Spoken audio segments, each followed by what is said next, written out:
This is John Quinlan, and welcome to Forward Forum. On this week's show, I'm very pleased to have a chance to be in conversation with a new friend that I met last weekend at the Sterling North Edgerton Book Fest and Film Festival down in Edgerton. And we're going to be speaking with Rob Gard. He's the author of Manly Lies and Whiskey Truths, and Rob is a native of Beloit, now living in Los Angeles, who had an interesting adventure on an island in the New Hebrides Islands off of Scotland, the island of Islay, at a place that distills whiskey. And whiskey is kind of a metaphor for his rites of passage, his exploring in many different dimensions what it is to be a man. Hey, Rob, welcome to Forward Forum. Thank you very much. I'm happy to be here. Great to have you here. Maybe this is too much of a spoiler, but as you know, I recently interviewed Patty Lowe. One of the things we discovered in that interview is being nonlinear. But you can decide if this is a spoiler or not, but there's a conclusion you come to after your long journey, which is essentially a lot about being a man is the right to be who you are. Mm-hmm. Is that essentially sort of a summary of where this long journey took you? And could you just tell us a little bit about how you got there? Sure.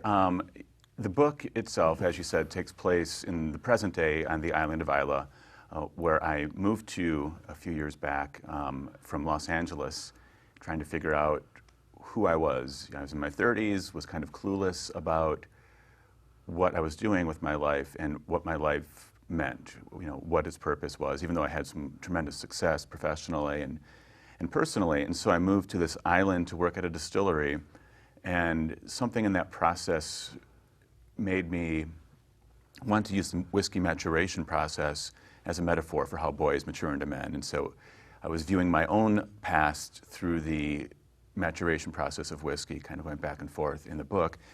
And to answer your question, I don't know if you ever find out what it actually means to be an adult in the present. The best you can do is live in that present moment and live the best life that you can. And knowing that part of the maturation process is accepting a certain amount of cluelessness, but still having the confidence and the security that you are where you should be. Well, let's stay a lot non-linear for a moment. I want to come back to growing up in Beloit, kind of what took you to Los Angeles, but this island of Islay, is of course central to the book. About 2/3 of it takes place there. And Mara, if we could bring up first that kind of wider shot of Scotland and Ireland and give people a sense of where this place lies. It's more or less toward the southern part or the bottom part of the map here. In Ireland, roughly, in the middle again, there between Scotland and Ireland, although it's part of Scotland. Mm-hmm. And then if we can go on to the next slide, this particular map, I think, illustrates one of the central reasons why you're attracted there. There are, about 16 different whiskey distilleries? There were 8 whiskey distilleries when I was there, and I think there is a 9th that is under construction. Okay, I was off on numbers here, but essentially it's a place where whiskey is it's ingrained into the way of life there. It is the way of life there. I think there are about 2,000 people who live on the island, and I'm going to get my numbers a bit fuzzy, but I think the tax impact for the UK from the whiskey produced there is like 18 million pounds or something like that. It's or more, maybe tremendously more, but a huge tax impact for the British economy comes from this small little island. Wow. With 2,000 people. Do you have a sense of scale? Is it sort of like Washington Island, Alpha Door County, or maybe Rock County sized, or how big is it physically? I want to say it was maybe 30 to 40 miles north-south and 20 east-west. I can tell you how big it was according to the bus rides. It's okay to get along, but it was usually about 25, 30 minutes to the nearest town, and then another 45 minutes to the end of the island. What's the name of the town that begins with the B, very Gaelic name? The town, there's only 4 main villages on the island, 4 or 5. The one where I worked was called Brookladdy. Okay. And that was the name of the village and the name of the distillery as well. All right. So you were there roughly 6 months?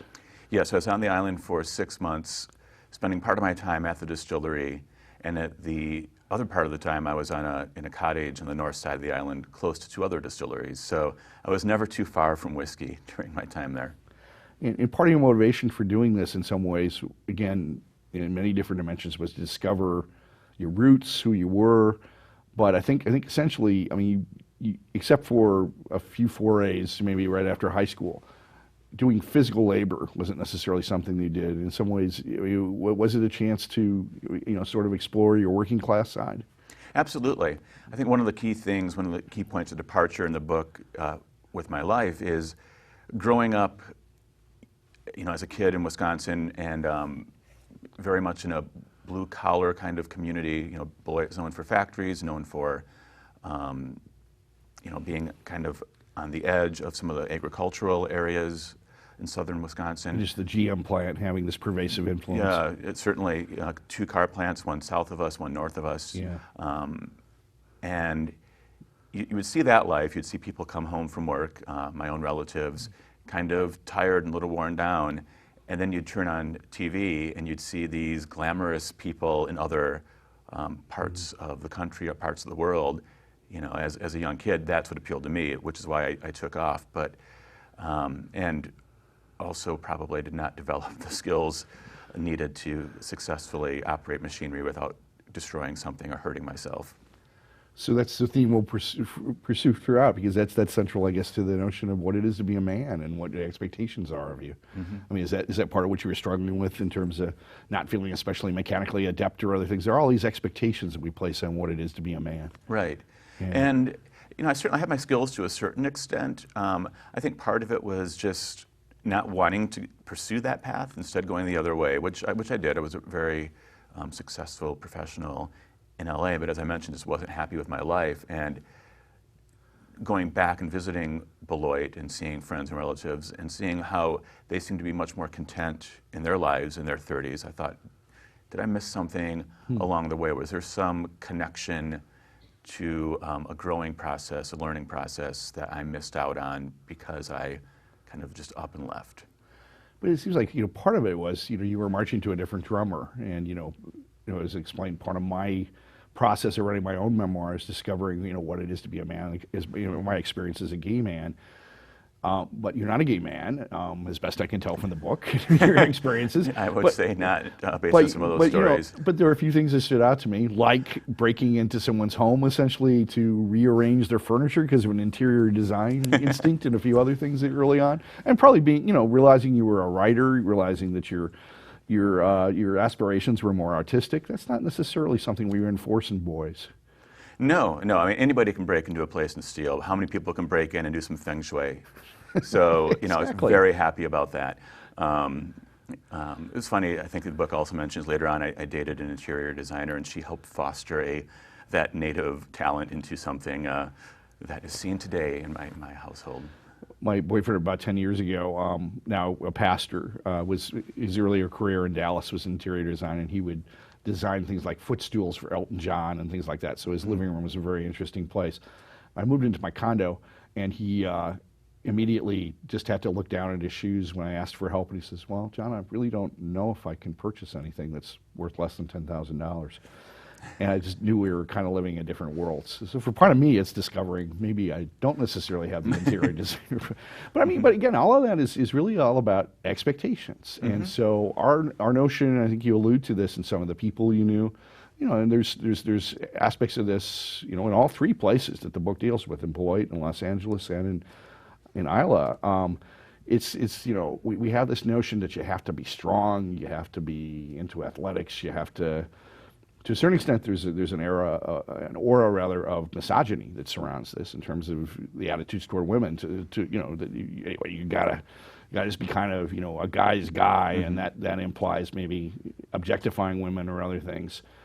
So it just sounds like a lot of your struggle, and this is similar to to my own struggle. I think a lot of the other friends that I have that are heterosexual is people try to box you in. They try to say what you can and can't be. So I mean, is that kind of the arc you were on? Is that part of where you were at the point when you knew you wanted to go to Isla and you had something more to explore and something more to consider?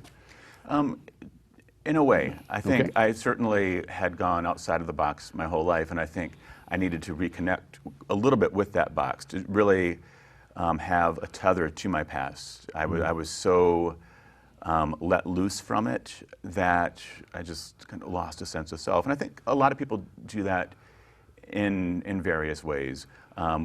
Whether they go out and find adventures, as I did, or they stay in a life where they are pigeonholed into something, they still lose that sense of what connects them with maybe the things that make them the happiest, or the things that drive their passion.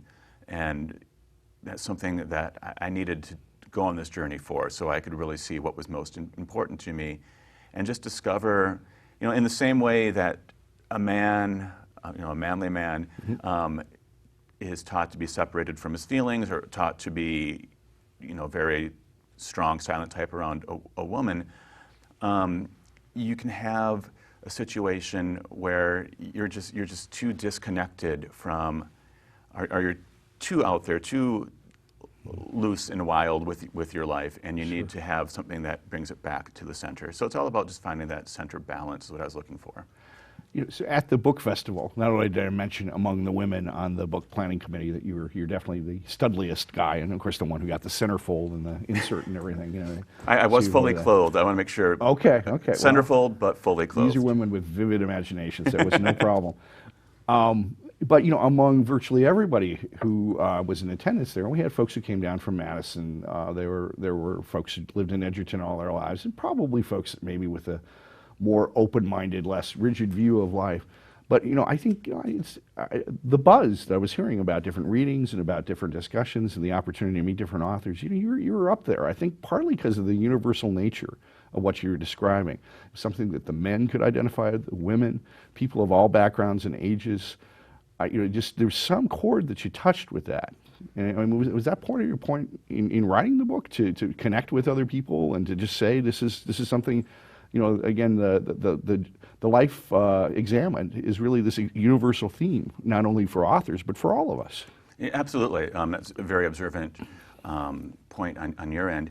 The focus of the book is I knew that every story I would tell about my life, and I dug up the darkest, deepest, worst things that can happen to a person. I've had a pretty good life, a happy life, but the whiskey-making process is a very violent process. It's a very intense process. So I wanted to bring up those intense anecdotes from my life to apply to it, knowing full well that as soon as somebody started to read about a problem I had with a relationship, or some stupid thing I did at work, or an incident with a parent, their mind would head to their lives. I was basically serving as a doorway to their own life, and I think that's what all successful artists do, authors, musicians. You write your song or your story knowing that somebody else is going to take that and apply it to their life, and hopefully the lessons that I found in the book,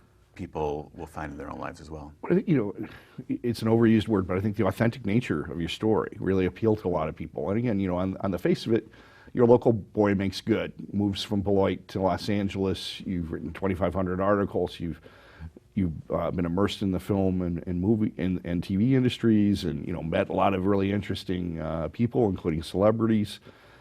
And yet, in your book, you really lay bare a lot of the struggles that you've had. And I think one of the scenes that's evocative of that is you're on the 23rd floor of this Los Angeles skyscraper. You've got this job with the local school system, essentially doing PR to promote the building of new buildings and other things. In theory, it's a dream job. It's the culmination of everything you've done before. But it really doesn't turn out to be exactly what you think it is. You're looking out at the window and just really having some profound doubts. Why was that kind of this culminating moment, and how did it drive your decision to go to Isla? Because that was a culminating moment, Okay. basically, of the first 30 plus years of my life. Here I am, successful job, getting paid well, and a successful life, and just not finding happiness within myself or a sense of purpose. And that particular story, that office looked out over the Hollywood Hills. I could see the Hollywood sign. I had made it to a certain point to what I dreamed of making it to as a kid, and just was not particularly happy. And so that's kind of what started that thought process of I need to get out of here, and in the same way when I was 17 and left home in Beloit, saying I need to get out of here because this isn't working for me. It's not who I am. You know, whatever it was, 25 years later, I was in that same. I can't do math. I'm a writer. I can't do math. 15 years later, whatever it was. Right. I'm sitting there in this other realm, saying, you know what? I went off track again. Let's make a big leap and see what happens. And we were a whiskey drinker at that point? Most certainly. Okay. I was a whiskey drinker. Okay. I had been writing about whiskey for probably 5 years for different magazines before I left to move to the island. So the other aspect of it, you know, in the beginning of your book, which it's not a foreword or preface, interesting what you call it, the introduction, I guess. Mm-hmm. Yeah, is what it's labeled. But yeah, so, you know, just in the first couple of paragraphs, again, for me, it really brought home my own process. I was going to write a book that was essentially 24 chapters in silos, interesting people I've interviewed on TV and radio. And, you know, but these stories weren't going to be interconnected, and I still kind of had the journalism school ethos that, no, you disconnect, you have to be objective, you know, to be a good writer. You know, this book, you know, books, like, you know, have the life of their own. They take you in directions that, you know, if you're going to write a good book, you really have to follow where the book wants to take you. But you decided early on, I think initially you were thinking, I'll go to Isla, I'll interview these distillers, I'll get their interesting stories of these rugged individuals on this island of 2,000 people. Very quickly, you realized it was about you as much as it was about them. How did you get there? Right, exactly that same process, you know, that you went through. Yeah. It's going to be interviewing people. A lot of the guys who work in distilleries, and it's primarily men. It's shifting the last few years, thankfully, for more women at higher levels at the distilleries. But a lot of the guys, you know, they start working there at 12 years old, 15, sweeping floors, and they work their way up through the distillery, and they're there when they're 80 still. So I want to talk about their process, maturing into a man, and use that whiskey maturation process, you know, as the analogy. And I did a couple of interviews, and finally a distillery manager that I knew had interviewed in the past, I kind of told him what I was doing, and he just was like, why? What are you doing? Just come work here. You know, you learn more about whiskey making than I can ever tell you right now, and more than you can learn about talking to people. Just get here and immerse yourself in it. And so that's what I suddenly found myself thrust in the middle of my own story.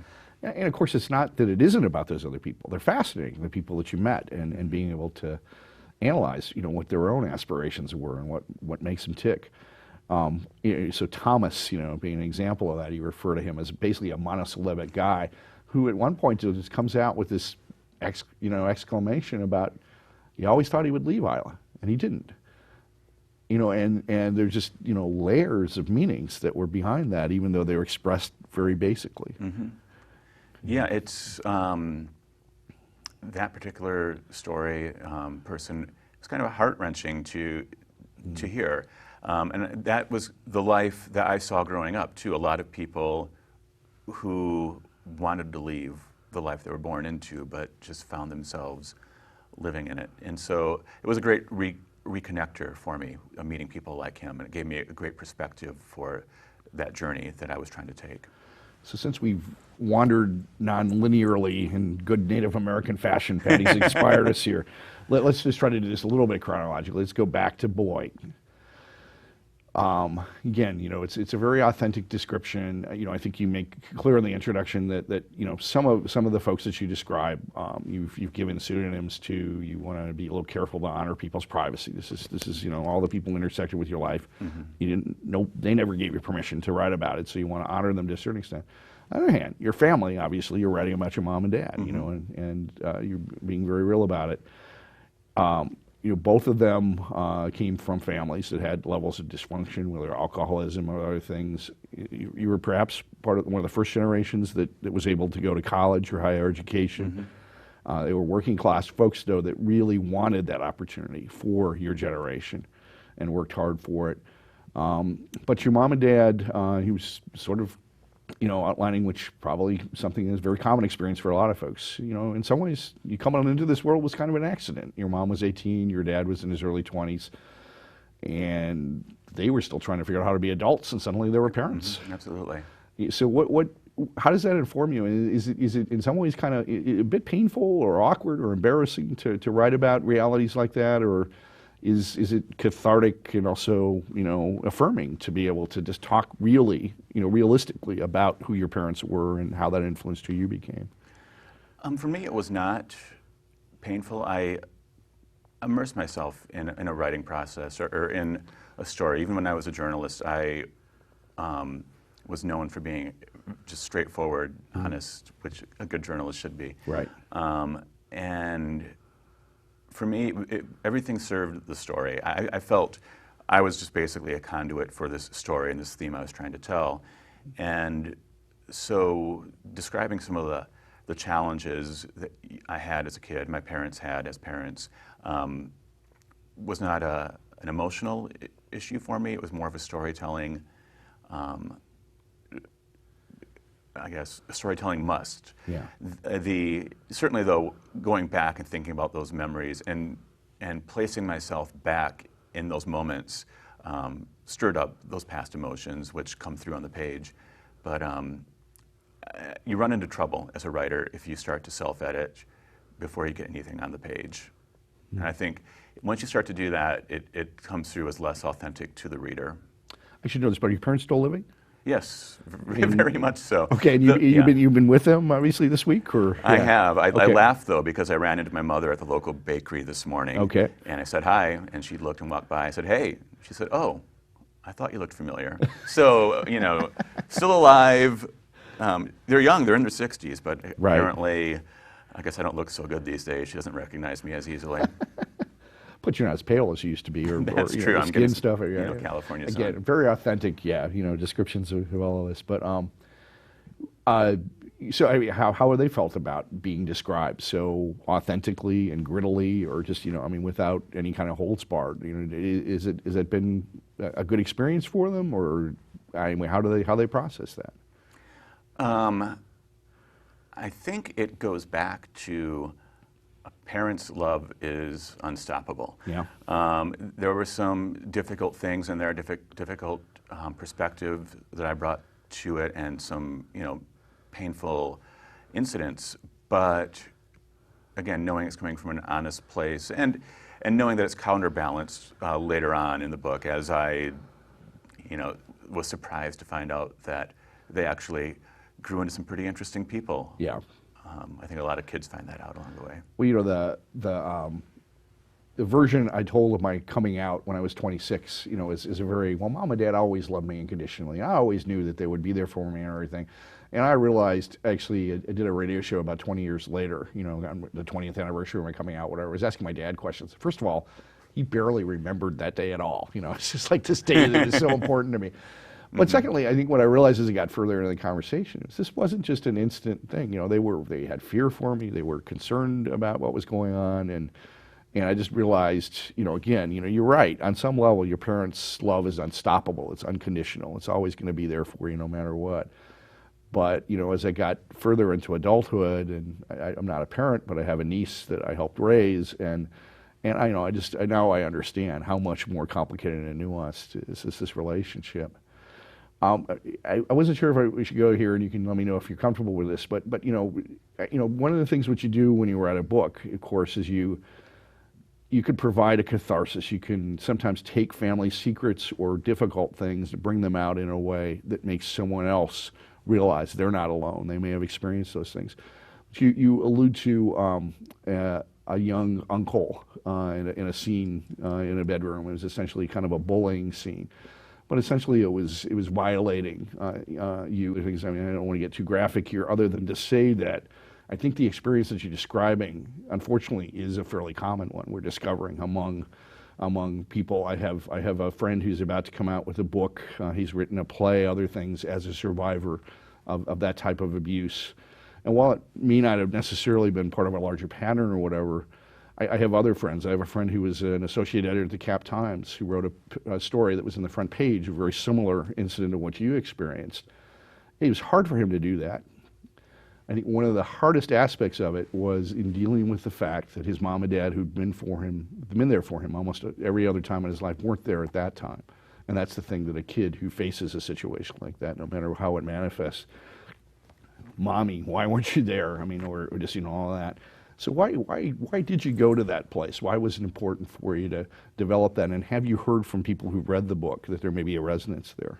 Yeah, it was important that this incident be told. It was a friend of my young uncle that, did so. It was bullying, but it was bullying on a more intense.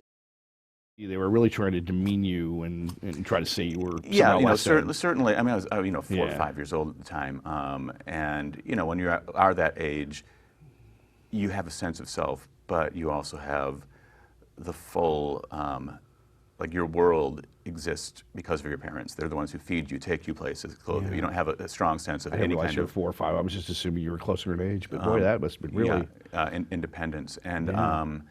so, no, I mean that certainly affected me throughout my adult life, and it was kind of come to terms with that and understand what impact that had with me, and then overcoming it. But again, I went to pretty much every difficult place I could find in my life, not purposely, but the ones that would fit the story, so I could tell the story on a fair level,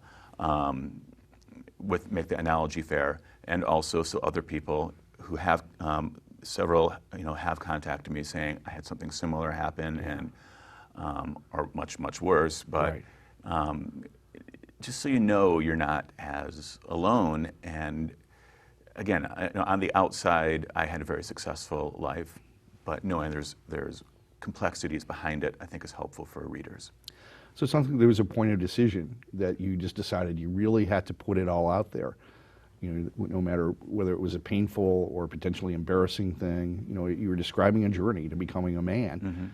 And this was a part of that. And it probably had resonances years later and other things. But other folks might have chosen, not to put that out there. I know you've already kind of elaborated this, but why did you go there? Why, throughout the arc of your story, did you go to sometimes uncomfortable places? I think with some of the things that I bring up, and I bring other people, like my parents, girlfriends, friends, back into the story in some challenging places.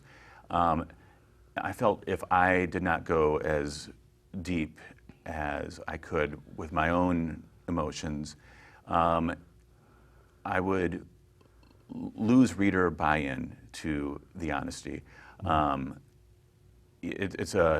It can come across as crass or petty if you point a finger at a parent and portray yourself as this wonderful thing along the way. It creates a different sense of engagement with the reader if they see that you are struggling from the deepest depths of just trying to get by in life. And again, there's the occasional allusion to. I think there's a chapter in there about a high school girlfriend that broke my heart. And I just happened to, my miserable high school years happened to slide in. Oh yeah, started in high school plays and was class president. Right. But that's like a line. Yeah. People can't relate to those things. They can relate to the other things, and that's why I decided to dive so deep. And the other thing was, John, I was alone on an island in the Irish Sea in a cottage. I sometimes didn't see other people for 3 or 4 days. Even colors were kind of elusive because it's such a gray, brown, and green. Lack of contrast, yeah. So I had nobody to say, hey, why are you writing that? Okay. So. And you made the illusion that by the end of the 6 months, the sheep were looking awful good, right? It was just one sheep. Just one sheep, okay. And just had some cute eyes. But at that point, I figured it's time for me to move on. Speaking of your attractions to other creatures, just to flash back to the 20s, I'm sorry, it was a horrible segue. But since we're talking about the vulnerable... Platonic attractions. There you go, Okay, we'll be perfectly clear there. But no, I mean, I think, again, it's not the same thing as the earlier incident we were describing, but in your mid-20s, you were at a place, I think you were describing being in a bar, and the awkwardness, it was a woman you really were attracted to. She was been picked on by another guy. You figured you could come in on a white horse and rescue her. All these other second-guessing things that just kind of evaporated when she left with her girlfriends. But I think no matter what someone's background or sexual orientation or age or other things. That's just such a universal experience. Yet, Rob, again, it would have been very tempting to paint the best picture of that situation, or, the Studley reputation that you had with the book committee. I mean, could have, been what you put out there. But yeah, it's just, describing coming from a place of insecurity, talking about needing to develop confidence, being able to do the things that you want to do. That just seems to be such a central theme in the book. Could you just tell a little bit of that story, what happened that night in the bar? Yeah, and it did stick with me, clearly, because I wrote about it years later. Yeah. I had moved back to Beloit after college, despite being in high school being voted the most likely to leave Beloit and never return, thanks to my lovely Beloit Catholic High School classmates. But I did come back for a few years and was a newspaper editor in the region, and just would struggle. It's a limited dating pool to begin with, okay. At the time. Not quite as limited as Isla, but still pretty limited, right? Yes, I mean, we have cows here, we have hogs. No, I wasn't going that, no. Yeah. In terms of, the male-female ratio on Isla was yes. much higher okay. here. Okay. Right. But I was still very shy and very, very insecure. I think I kicked the book off describing myself, my view of myself as a horrific-looking 7 or 8-year-old, and even though I wasn't as horrific-looking in my 20s, I still couldn't get past that and my shyness and insecurity. And yeah, at a bar, and I saw somebody else who looked actually a little shy and a little insecure, sitting by herself while her friends went out and danced, and she was just very pretty and seemed very genuine. And I so desperately wanted to have a conversation with her. And in my head, had lots of conversations with her, but couldn't muster up the courage or confidence to walk over. A drunk guy came over and was extremely obnoxious, and I wanted to come in and rescue. I still couldn't move. That paralysis of not knowing who you are. It comes down to not knowing who you are, and when you don't have that going on, you can't transport yourself into a situation like that. All the hypotheticals that come into your mind, when it bounces around inside, it just gets so big and so distorted and so scary. Again, that, for me, I thought that the coming out experience was kind of unique that way. You just go through this huge transformation. The world is not as scary. People are not going to reject you. In fact, they may draw closer to you when you make that decision. But before that, it's a really horrible place to be. But that's kind of a universal experience. The trepidation and the concern and the paralysis that come with fearing to take risks and to be in a relationship with people. Yeah, and it doesn't matter. It doesn't matter who you are. Yeah. My friends across the board, hetero, gay, lesbian, whatever it is, they all have stories of, I saw somebody, I really liked her, I really liked him, and I just couldn't do anything. And for me, that was just a very important story to tell. I think you were also explaining, I think it was this time period also, that your social life at that point included going up to Madison and playing Dungeons and Dragons with your male friends, and anyway, sort of the stereotypical geek, type. Yeah, again, not feeding right into that manly background that I grew up in. But preceding that, Mara, if we could bring up the heroes slide, I think you're just describing what a lot of us, young men have. I think, we have these role models. We got a Roger Moore and Harrison Ford as Han Solo, the Hardy Boys, which has whole other dimensions to it. And I did pick the right Bond hero, right? You allude to Pierce Brosnan here, but Roger was the... Yeah, well, I love all the Bonds. Huge fans of all the Bonds. I met Pierce a few times. Really? In some pretty embarrassing situations, but yeah, Roger Moore, big fan of For Your Eyes Only, was like the movie that made me want to be a super secret spy. Plus, there's that one that was filmed in India at this floating island in the middle of a lake. I got to stay at that hotel once, and so that was pretty cool. It was in Udaipur. I was there exactly. a few years ago, Yeah. and every street you walk down, every restaurant and bar is playing Octopussy. I mean, it's round the clock. They love that movie there. But just so again, so Star Wars is about to come out with a new film. Yes. Han Solo is looping on around. in terms of the mythos and everything there. Again, actually, your story is not all that different. Here's this macho guy, and he wasn't going to let on to Leia that he was a softie or even that there was any love, so it was just back and forth and all that. And ultimately, he does allude to the fact that he has feelings. When he's calcified or whatever in that big monolith, it's a scary thing. He's willing to admit that. On the other hand, he's got this swagger about him and everything else. But that's kind of a typical manly tale in some ways, isn't it? Yeah. Yeah, absolutely. It's just, again, trying to connect with the image that you're projecting versus the person that you are, the person you want to be. So the Hardy Boys, again, most of us grew up, with that tradition. And I think a lot of reasons that appeal to me is these were smart kids. It's not easy being a smart kid growing up. You get a lot of pressure to dumb down and not to raise your hand in class or to admit that you have intellectual thoughts because the other boys don't want to allow you to have that. And so there are a lot of aspects of it. But they were adventurous. They were athletic. They went to all these exotic places. I don't know. Maybe I'm answering your question already. But what appealed about the Hardy Boys to you? I think it's all of that. And again, though, the athleticism part was played down. I played sports growing up, and I loved sports more than the sports loved me sometimes. But it was just that quest for knowledge. Like, what is the secret behind this mystery? And using their brains to put things together. That was super appealing to me, and still is. So somewhere in there, I think you also mentioned William Shatner. Yes. For me, it was a mixture of things, and of course, getting to know him as an adult, and understandably all the ways that he's put down. I don't know. Have you ever met him or I knew have. Or okay. Anyway, thoughts on how the arc of your understanding about who he was, in the original series versus other things? I mean, is it kind of complicated when you have role models like that sometimes let you down a little bit, or maybe he didn't let you down? I don't know. I know there are certain people. There are a lot of. I met a lot of celebrities. I was a newspaper editor in the Hollywood area. Yeah. And quite a few did. If not let me down, they didn't live up to their expectations. Some, though, are so high on the pedestal that I'm kind of in awe. So William Shatner, when I met him a couple of times, and as Captain Kirk. Sure. Harrison Ford.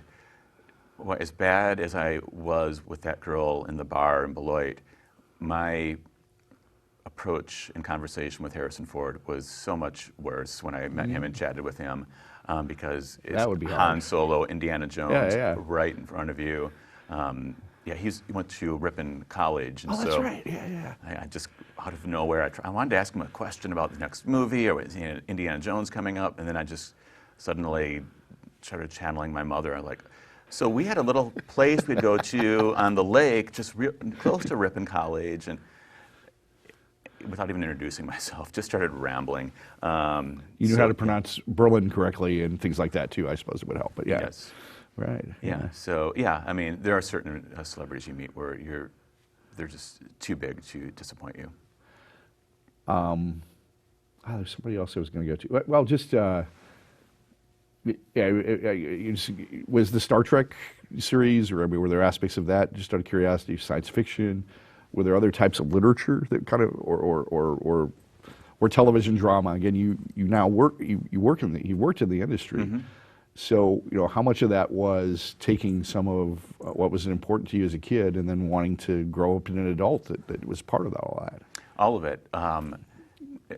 Especially anything that had just adventure and manliness. I think one of the things growing up, as I did, yes, there was a certain type of masculinity that you would see in, your working class life, but it wasn't the type of masculinity you would see on screen. It would be guys, relatives I know, working second, third shift, operating, machinery, and coming home and being strong, silent type. It wouldn't be guys who were running around the world, saving people, getting all the beautiful women, having all the answers all the time. And any TV show, movie, or book that had that, I was just keyed into and hoping that would be my life one day.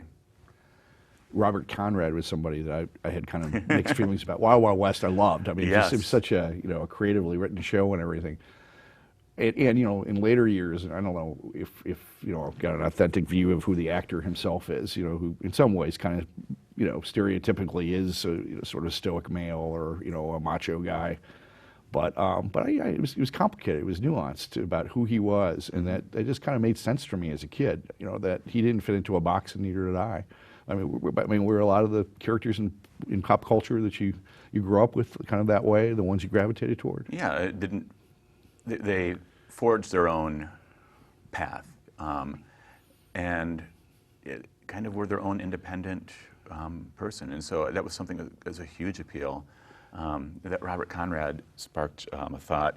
I think it was Cary Grant who was interviewed once, and the interviewer said, "How does it feel knowing every man in America wants to be like Cary Grant, wants to be Cary Grant?" And he said, "I want to be Cary Grant." It was an adopted stage name. It was an adopted persona. So, yeah, it's partly because I like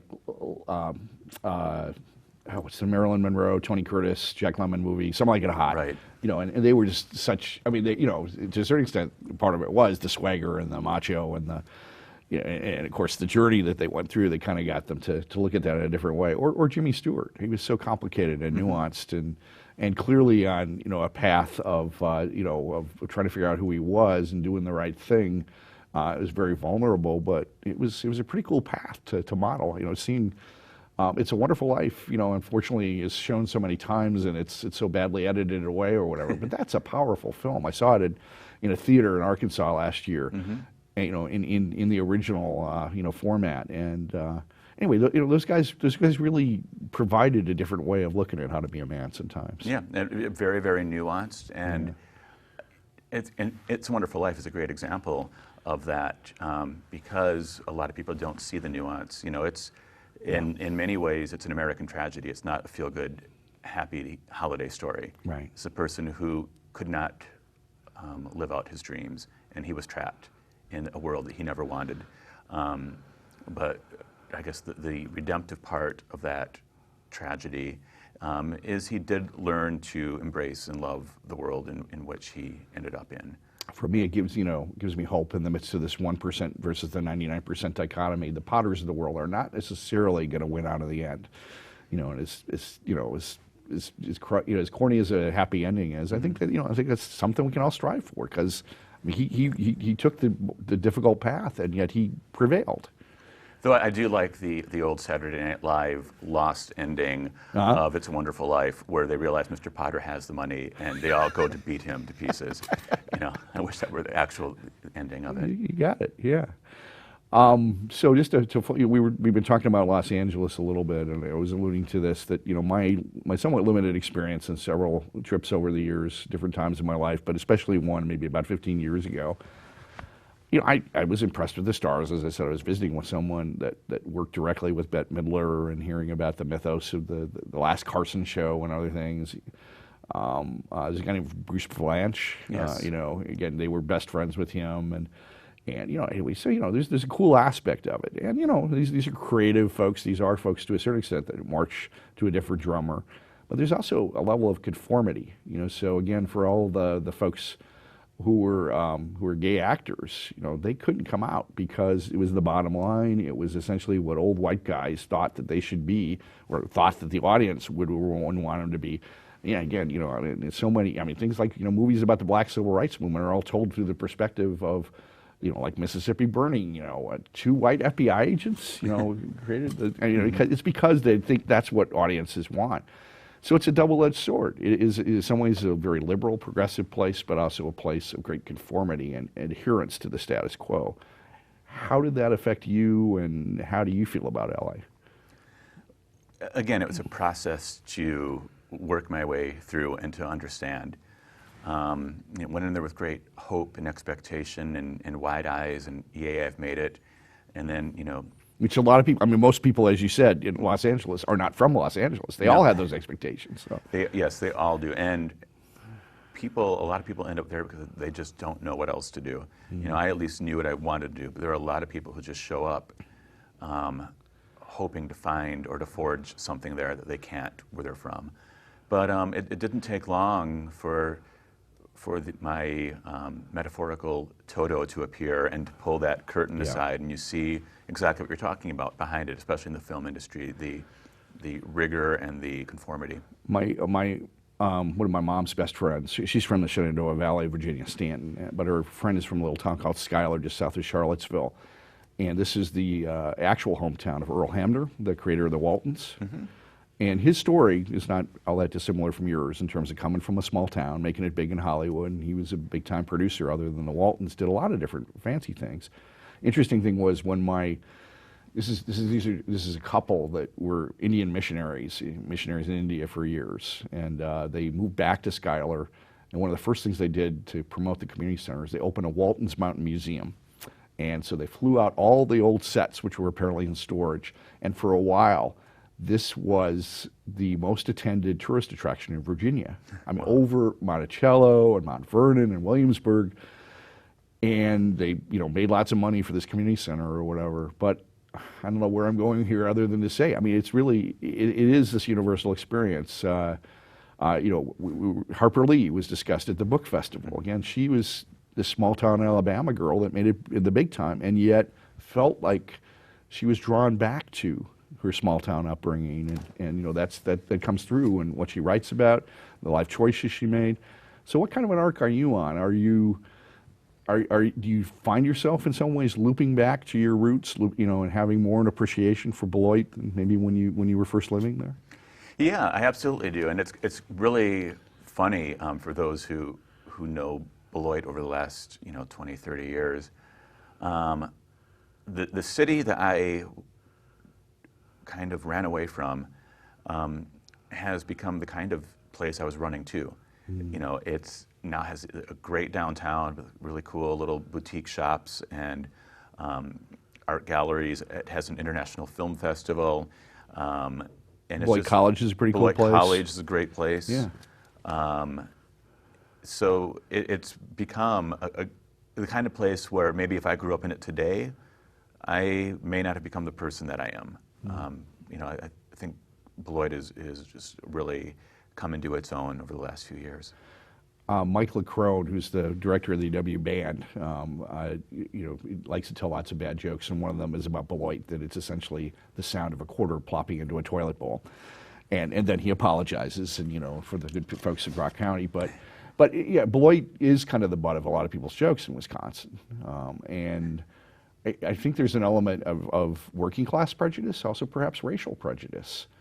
How have you worked through those dichotomies, and are those things that perhaps kind of stigmatize the city that maybe instead we should embrace what those values mean? Yeah, I mean there was definitely that perception, and there's nobody I knew in Beloit growing up who didn't tell that same joke and much worse jokes. Uh-huh. It wasn't a place that we were necessarily proud to be from, but I think the evolution of Beloit on a cultural level, and also on that sociological level, it is a diverse city.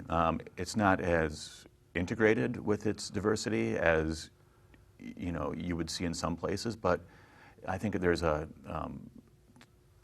tolerance and understanding that exists there, much more than when I was growing up, and much more than you see in some other cities throughout the country. And so,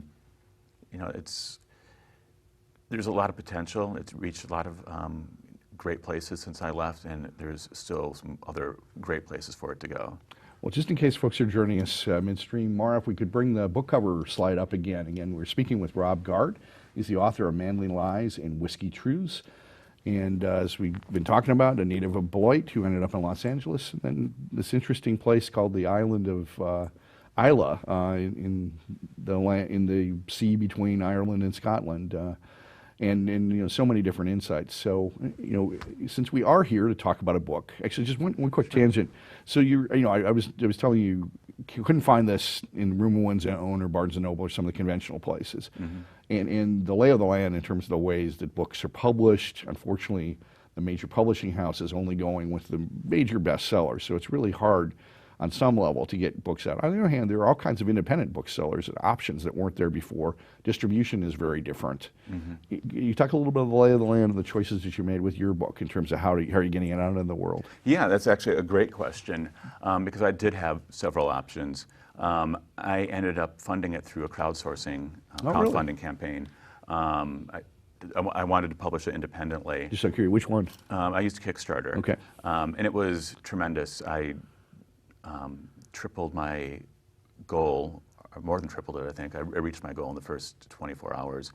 And I've gone on to speak at length about crowdfunding campaigns, so it was a great experience. You do that with my book, that's why I'm curious, yeah. I'm happy to give you tips. All right. But I had several options, and the industry has shifted tremendously, and I had some small publishing houses I could have gone with, but it seemed all the promotion and all the work that had to be done was 95% on me, which is fine to an extent. I have a background in communications, public relations, but when I broke down just the market penetration they could give versus the return for each sale that I would get, the royalties I would get, it made more sense for me to start my own publishing company and publish it on my own. Oh, so it's a new publishing company? Yes. Oh, wow. And something actually I might move into starting next year is to look for other authors to publish through that. We should talk. We should talk. But yeah, just the financial return versus the amount of work I had to put in, it just made more sense. So, I may sell a few hundred copies fewer because of this, but I'm making more money. So I want to make sure we have time for selection in just a second, but just a quick other tangent off of that. I mean, the great thing about doing now about 1,000 hours of radio is all the authors I've interviewed and find the different paths they're walking. One of my more memorable recent interviews was a woman named Janet Burroway. This was about 1.5 years ago. She wrote a book called Losing Tim. It was her son, who had been a veteran and then a contractor, committed suicide. And kind of a mystery story in some ways about why he did what he did. They were very different people. She was liberal. He was much more conservative.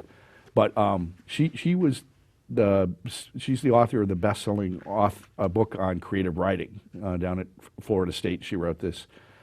And yet she couldn't get the major publishers to take her book. She's written 18 bestsellers, but the lay of the land has changed so much. I think what you're doing makes sense. So she went to an independent publishing firm out of Minneapolis called Makepeace Publishing. And the great thing that they do is that they don't see a book just as a book. They don't see a book tour just as a means of selling books, but it's a way of getting messages out in the world. So they also arrange workshops and all kinds of multimedia activities. They use the social media, they use all the electronic formats. So in some ways it's kind of scary. You don't have the instant route to fame that you used to, but I actually think it's a much more interesting landscape. Does that make sense for you? No, it does, and it really depends what you want to get out of your book, because you need to wipe away the illusion that you're going to sell 200,000 copies and are going to be flown around the world to talk about it. It can happen, if you have a lot of makeup and plastic parts and you take a lot of selfies or something, but it doesn't happen. You need to have your own platform, your own audience already built, and that's why you get celebrities who have no writing skills whatsoever or no real stories to tell getting book deals, and other people having to find their own way into the market.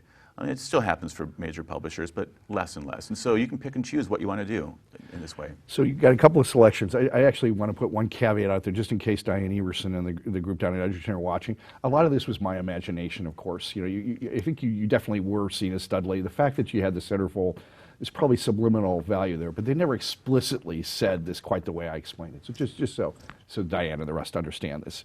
But it was pretty self-evident to me. What can I say? Oh, anyway. Thank you. Yeah. No, I have a number of friends who would agree that I constantly refer to myself as Studley. But I would rather not embarrass Diane because I hope to be in continued relationship with her. So what makes sense in terms of a couple of passages to share? Well, I think we keep touching on whiskey and going back and forth between it. So I want to read a little bit about why whiskey, what whiskey means to me, why I became attracted to writing about it. And you're right. There is a certain gesture involved with taking your glasses out from your pocket. It's very authorly, so I appreciate that. Yes, very authorly, and now I'm having this personal relationship with the story, not from behind glasses. So I'm going to give a little background. You know, I was a newspaper editor in the Hollywood, Beverly Hills area. I would get invited to things, great things all the time. You know, the Oscars, to the Golden Globes, to Wow. Movie premieres, art gallery Are you openings. sure you're not gay? Because these just okay. Go ahead. I am absolutely positive, Okay, but okay. I'm happy to put in a good word for you. Please. So I'm going to talk a little bit about my move from journalism, regular reporting, to writing about whiskey and how it So I touched me. apologize. We just got our 5-minute warning, but we can. All right, So, yeah. we'll nail this in less than 5 minutes. There we here. go. As a newspaper and editor in Hollywood, I'd received invitations to everything from movie award shows to private art auctions, new club openings to VIP concerts. One day, an invitation to a whiskey expo in San Francisco passed my desk. I jumped at the chance to go. My first lesson in whiskey at that expo came at the hands of a representative of a Scotch distillery. He patiently walked me through the subtleties, and I was hooked. Something about whiskey touched me. It was an outsider. Elite people could effuse about wine in an exclusionary manner. Popular people, in their designer jeans and little black dresses, could flit about Hollywood parties with their various vodka concoctions and vacant conversations. Working folks had their beer, and then another, and another, while watching elite athletes on TV or reading about those Hollywood parties and people. Whiskey, on the other hand, was a mysterious drink. That kid in class who always seems like he has a secret, but no one talks to him to find out what it is. Bogart drank whiskey when the clues in the case seemed just out of reach, and the woman he wanted even further away. Robert Johnson wrote the blues late at night with a bottle by his side. Writers in whiskey, well, the list is endless. Wine begs for conversation, vodka for parties, and beer for sports. Whiskey, well, whiskey asks you to stay home within yourself, to look at where you are and figure out how you ended up there. Wow. So one of the things you mentioned in your reading was whiskey is seen as this manly drink, but there's really a feminine quality to it almost, right? Yes. I start my prologue essentially describing how whiskey is made and what goes into it. And before it goes into barrels to age, when it is in the fermentation process and goes into the stills, it's a very sweet, fruity concoction. It kind of tastes like a wine cooler in a way, or something along those lines. And all the characteristics are things that would be evocative of feminine. I think sugar and spice and all that is nice, Yeah. I mentioned. And it really takes that process of mixing it with the wood, which is kind of this vacant thing that's just waiting You to see, that has a something. linkage back to this side of the world. Yes, so the oak that they use to age whiskey in Scotland comes from America or from Europe. Same thing here, we age our own whiskey in American oak. So it's that spirit that goes in and connects, it's that combination that births something new and individual. So you should mention, you're working on another book that is whiskey themed, right? It is. Mm-hmm.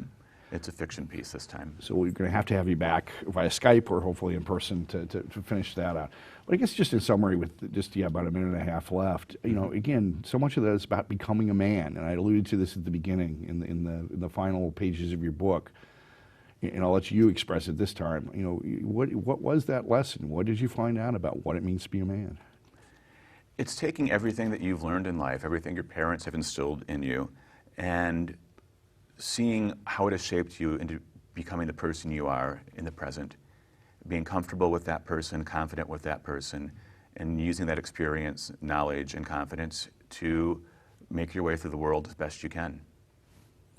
That pretty much says it. Again, your website is? whisky-guy-rob.com. There's no E with the whiskey. I spell it the Scottish way. Scottish way.